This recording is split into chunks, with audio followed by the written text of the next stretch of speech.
Bonsoir, bonsoir, chers amis, comment allez-vous? Ça fait plaisir de vous retrouver ce soir ici en ce 42e jour de notre cheminement ensemble. Nous sommes heureux de vous retrouver parce que nous savons que Dieu nous rassemble autour de cet espace pour échanger sous le regard de Dieu. Je vous salue à chacun d'entre vous. Nangadef, salam alaikum.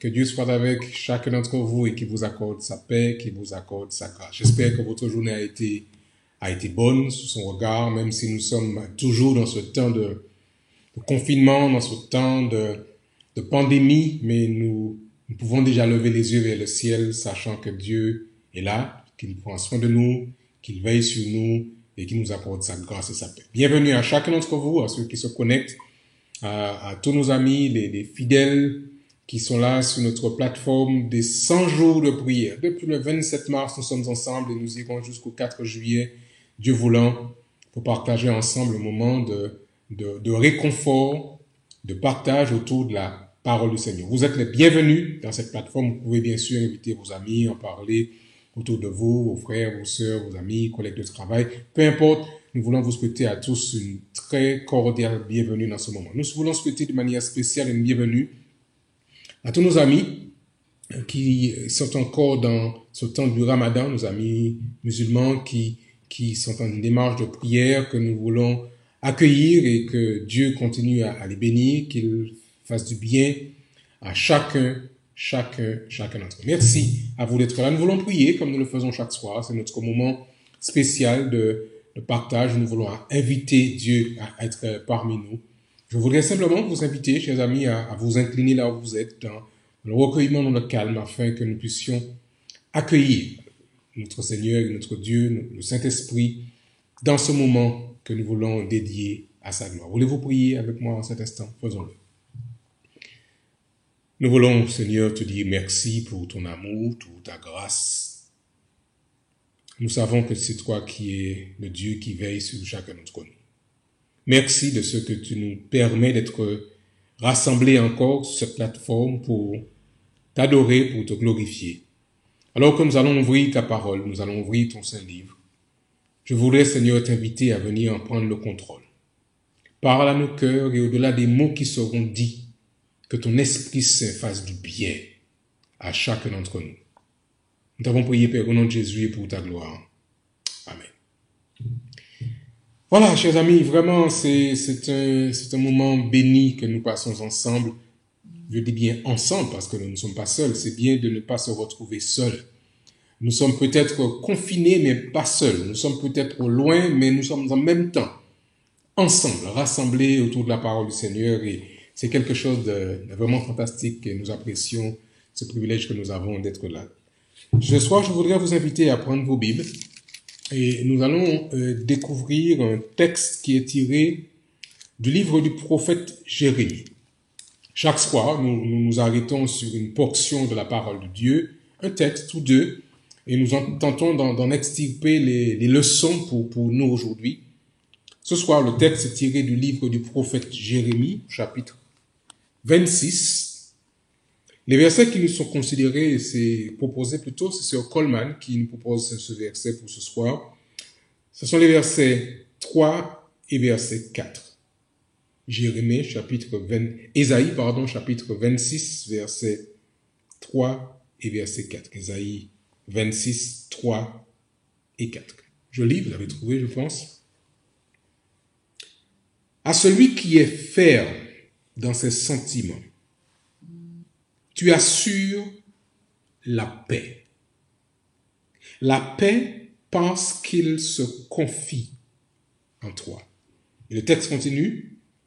Confiez-vous en l'Éternel à perpétuité, car l'Éternel est le rocher des siècles. Voici un texte qui nous présente l'argument ou l'élément de la paix.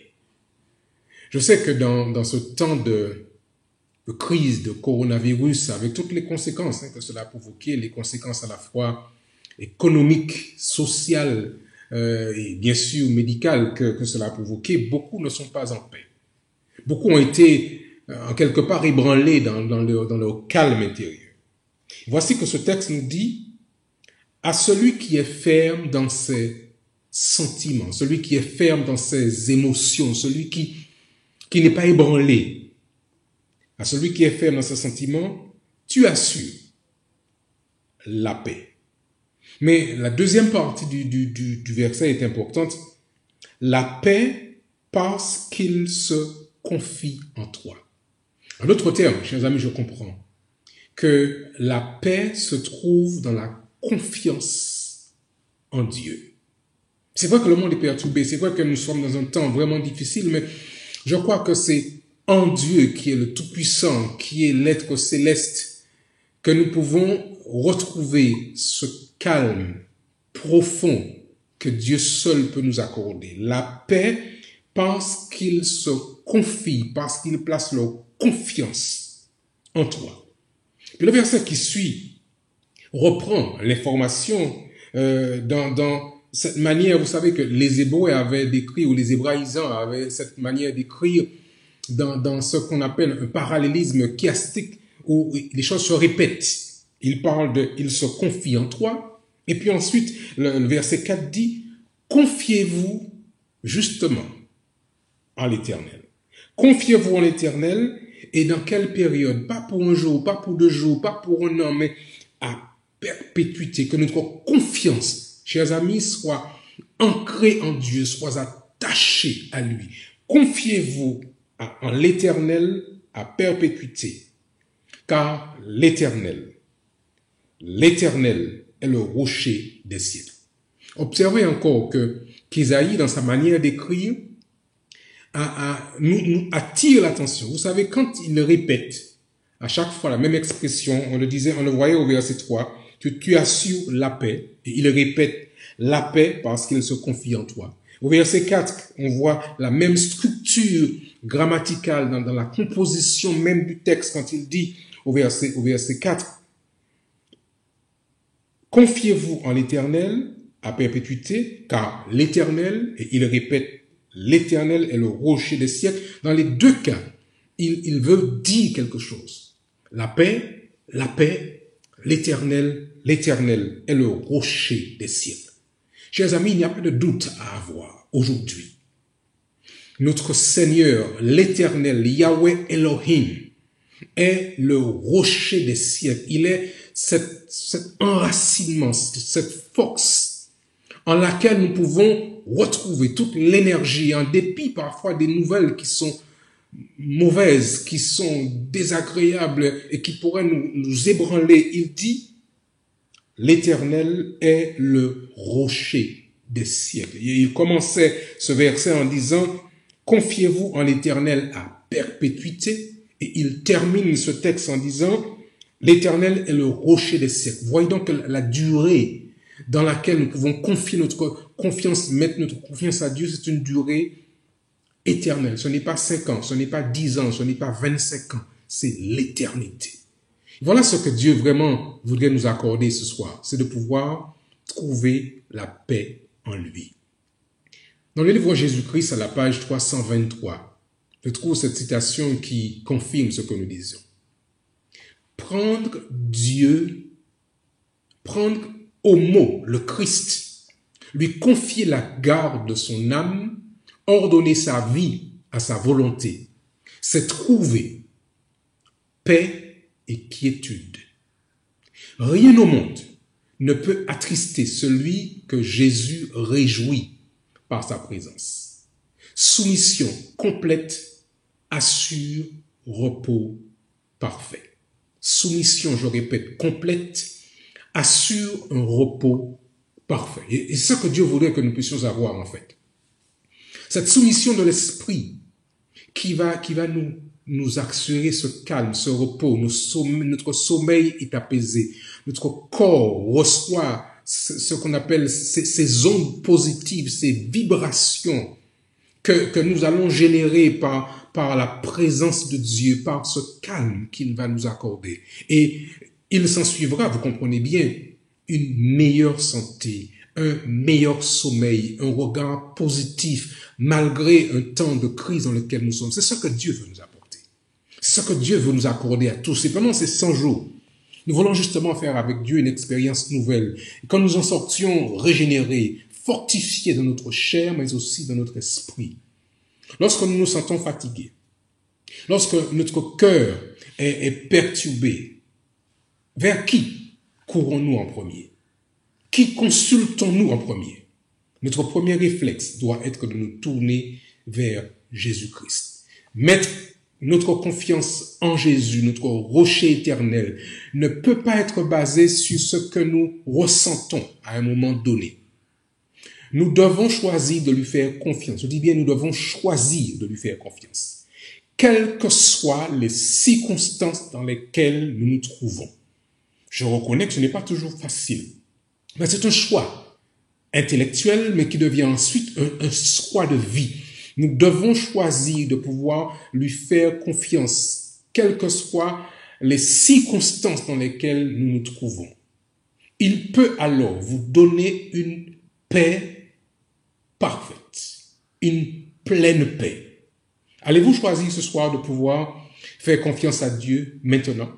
Parfois, nous ne voyons pas l'avenir, nous ne voyons pas le futur, mais Dieu nous invite à lui faire confiance. Et ce soir, alors que nous avons commencé ces 100 jours de prière, je sais que plusieurs ont déjà commencé à faire l'expérience.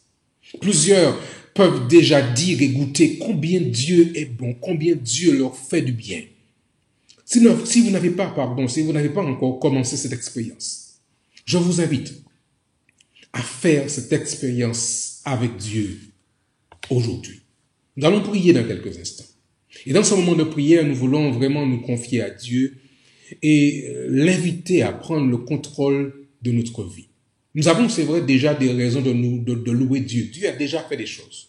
Je pense à Gisèle, pour laquelle nous avons prié par rapport au fait qu'elle était affectée par le coronavirus. Et aujourd'hui, elle aura un témoignage positif de ce que Dieu restaure et qu'il l'a rempli de paix et de joie. D'ailleurs, Gisèle nous propose à son tour de pouvoir prier pour Marie-Louise, une amie qui, elle, est affectée par le coronavirus. Dieu peut faire. Et nous avons donc des raisons de nous réjouir de ce que Dieu fait. Et je voudrais vous inviter, à vous qui avez déjà fait cette expérience, de vous réjouir en Jésus-Christ et de partager cette paix, cette joie que vous avez dans votre cœur. Nous sommes très heureux de ce que nous ayons la joie de nous retrouver comme cela en ligne, même si nous sommes à distance. Mais nous voulons continuer à prier pour les travailleurs qui se retrouvent dans des situations difficiles aujourd'hui dans le monde entier. Nous voulons prier pour ceux qui sont au milieu même de la crise du Covid-19, qui se débattent encore, ou dont les proches sont encore aux prises à la maladie. Ne cessons pas de prier pour eux. Mais prions surtout pour la paix des hommes et des femmes qui croient en Jésus-Christ. Et que nous puissions partager autour de nous ce parfum spécial de la paix que nous avons en Jésus-Christ dans le monde entier. Ce soir, je voudrais que nous continuions à prier pour Catherine. Je vous en ai parlé au début de la semaine, cette jeune dame avec ses 2 enfants qui vit un moment difficile, mais nous voulons justement que Dieu la remplisse de sa paix et qu'elle sache qu'elle peut faire confiance à Dieu. Je voudrais que nous puissions prier pour Régis qui est à Paris en confinement. Mais là encore, nous savons que Dieu prend soin de lui. Nous avons dit que nous voulons prier pour Marie-Louise. Je vais aussi vous présenter la famille de Ziguinchor, le frère et sœurs de Ziguinchor. J'ai reçu cet email par Dieudonné qui nous demande de pouvoir prier pour les frères et sœurs, pour la famille chrétienne dans cette ville du sud du Sénégal, la ville de Ziguinchor. Nous aimerions, chers amis, prier pour que Dieu bénisse son Église dans cette ville. C'est une ville importante, mais là encore, l'Église a besoin de retrouver de la force, de l'énergie, que les uns et les autres sachent que Dieu veille sur eux. Alors que nous prions pour la ville de Ziguinchor, pour l'Église adventiste de Ziguinchor, nous voulons aussi prier pour le pasteur de cette communauté, pasteur Famara. Que Dieu continue à le soutenir, que Dieu continue à le bénir avec son épouse, sœur Odile, qui fait un travail fantastique du côté du dispensaire. Que Dieu bénisse cette communauté, qu'il la fortifie, qu'il la redynamise par sa grâce. Je voudrais que nous puissions prier ensemble. Je sais que vous allez avec moi vous joindre à la prière, vous ferez monter vous-même vos prières, mais faisons-le avec assurance, avec force, sachant que Dieu est prêt à nous exaucer et prêt à nous répondre. Voulez-vous prier avec moi ce soir, chers amis? Faisons-le dans le calme, dans le silence. Là où vous êtes, je vous invite à vous incliner et touchons le trône de la grâce par notre prière. Prions ensemble. Notre Père et notre Dieu, c'est avec le sentiment d'une immense gratitude que nous venons vers toi en cet instant. Nous savons, Seigneur, que le monde est perturbé par ce coronavirus qui a bouleversé l'économie mondiale, qui a mis des pays à l'arrêt. Mais tu te sers de ces incidents, Seigneur. Tu te sers de cet événement pour rassembler tes enfants. Tu n'es pas l'auteur du mal, nous le savons, Seigneur. Mais tu dis que toute chose concourt au bien de ceux qui aiment Dieu. Et tu utilises ces moments pour nous rassembler, pour nous fortifier et surtout, Seigneur, pour nous ramener la paix en Jésus. Oh Seigneur, merci pour ta grâce. Merci pour ta grande miséricorde envers nous. Continue à visiter la terre. Continue, Seigneur, à apporter guérison, soulagement à ceux qui sont malades. Continue, Seigneur, à fortifier les équipes médicales qui prennent soin de ceux qui sont malades. Nous te confions de manière toute spéciale ce soir Marie-Louise. Elle est affectée par ce virus. Mais Seigneur, nous savons que nous n'avons pas de conseils à te donner, mais tu as déjà fait la preuve que tu es un Dieu qui sait guérir. Alors Seigneur, nous intercédons pour elle en te demandant de la visiter et qu'à travers elle, sa famille découvre que Jésus-Christ est tout-puissant. Avec elle, Seigneur, nous voulons te recommander aussi Catherine, Régis. Nous te recommandons Aline, la maman de Fania. Nous te recommandons Steve. Nous te recommandons Steven. Nous te recommandons, Seigneur, toute la famille, l'église du côté de Ziguinchor. Que tu fasses du bien aux uns et aux autres. Et à tous ceux qui prient avec nous en cet instant, Seigneur. Fais-leur du bien. Nous t'avons encore recommandé hier et nous te la présentons encore devant toi, Seigneur. Chaque personne qui cherche ta face. Nous pensons à Bélantine, nous pensons à Nathalie, nous pensons, Seigneur, à toutes ces personnes qui luttent et qui souhaitent pouvoir trouver guérison et paix en toi. Merci pour ton amour. Merci pour ta grâce. Et alors, Seigneur, que nous nous relevons de cette position de prière. Reçois les prières de tous mes partenaires dans le monde entier. Exauce leurs cris, leurs désirs les plus sincères. Et déverse sur chacun d'entre eux une paix, un sentiment de paix que tu es le seul à pouvoir garantir. Non pas un jour, non pas 2 jours, mais pendant l'éternité. Alors Père, que la gloire, que la louange et que l'honneur te soient rendus maintenant et pendant les siècles sans fin de l'éternité. Et ensemble nous disons Amen. Merci Seigneur. Voilà, chers amis, nous voulons vraiment vous dire merci d'avoir passé ce moment avec nous. Nous croyons que vous avez senti la présence du Seigneur. Nous vous invitons à continuer à partager avec vos frères, avec vos sœurs, ce que Dieu fait dans votre cœur. Je vous rappelle que vous pouvez toujours, sur notre adresse email, nous partager vos sujets de joie, vos sujets de prière, missionseneg7@gmail.com. Je vous souhaite à tous une très très bonne soirée. Très très bonne soirée en Jésus, sachant que nous n'avons rien à craindre si ce n'est d'oublier la manière dont Dieu nous a conduits dans le passé. Bonsoir à chacun d'entre vous. Et rendez-vous demain soir. 19h30, ce sera vendredi. Nous allons entrer dans le sabbat. Donc, je vous invite à vous préparer à vivre ce moment spécialement en notre compagnie et emmener avec vous des amis, des voisins, des collègues et ceux qui peuvent vivre avec nous ce moment. Bonsoir à tous et que notre Dieu vous accorde sa grâce et son amour.